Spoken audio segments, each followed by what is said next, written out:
রোগী পরিষেবার স্বার্থে ত্রিপুরায় সোনামুড়া বিধানসভা কেন্দ্রের বিধায়ক শ্যামল চক্রবর্তী উন্নয়ন তহবিল থেকে 10 লক্ষ টাকা ব্যয় করে একটি অ্যাম্বুলেন্স প্রদান করলেন সোনামুড়া হাসপাতালে।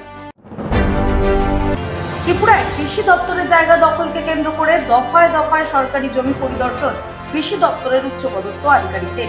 স্থানীয়দের অভিযোগ, পিঁপড়া মাথার সাহায্যে কিছু ব্যক্তি কৃষি দপ্তরের জমি হাতিয়ে নেবার চেষ্টা করছে।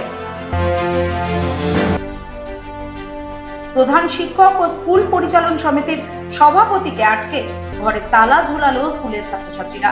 বিভিন্ন বাহানা দিয়ে স্কুলের বাৎসরিক অনুষ্ঠান না করার সিদ্ধান্ত নিয়েছেন প্রধান শিক্ষক ও স্কুল পরিচালন সমিতির সভাপতি, আর তাতেই ক্ষিপ্ত হাসনাবাদের কুমারপুকুর হাই স্কুলের পড়ুয়ারা। সীমান্তে বাইক, ফেন্সিডিল সহ গ্রেপ্তার এক পাচারকারী। উত্তর 24 পরগনার বসিরহাট মহকুমার স্বরূপনগর থানার হাকিমপুর গ্রাম পঞ্চায়েতের স্বরূপদা তারালি সীমান্তের ঘটনা। বাইকের ভিতরে করে 20টি ফেন্সিডিলের বোতল পাচারের চেষ্টা। গ্রেপ্তার পাচারকারী শফিবুল মোল্লা, উদ্ধার 20 বোতল Phensedyl. Baruipur Madara popular academy স্কুলের সামনে জলমগ্ন রাস্তা, ছাত্রছাত্রী থেকে সাধারণ মানুষ সমস্যায়, বন্ধ যান চলাচল। প্রবল বর্ষণে জলমগ্ন শহর কলকাতা।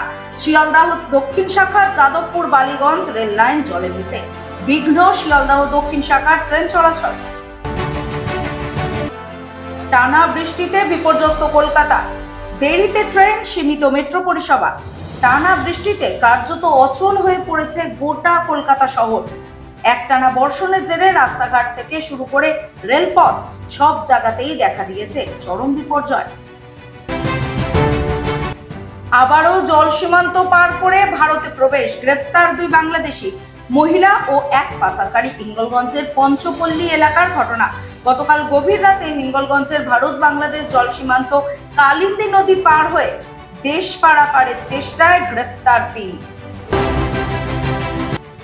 দুর্গাপুজো উপলক্ষে 10,000 দিনমজুর ও শ্রমিকদের নতুন বস্ত্র উপহার দিলেন কাঠালিয়া মির্জা ও রাজাপুর কেন্দ্রের এমডিসি পদ্মলোচন ত্রিপুরা। ত্রিপুরার দশরথ বাড়ি পঞ্চায়েতের মাঠে বিশিষ্ট জনেদের উপস্থিতিতে এই উপহার বিতরণ করা হয়। 2 বাংলার ঠাকুর বিসর্জন নিয়ে ইছামতি জল সীমান্তে প্রশাসনিক বৈঠক। বিএসএফ ও বিজেপি ফ্ল্যাগ মিটিং। জল সীমান্তে 0 পয়েন্টে লঞ্চের উপর এই মিটিং এর আয়োজন করা হয়।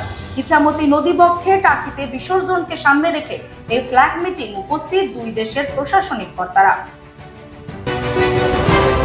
দীর্ঘ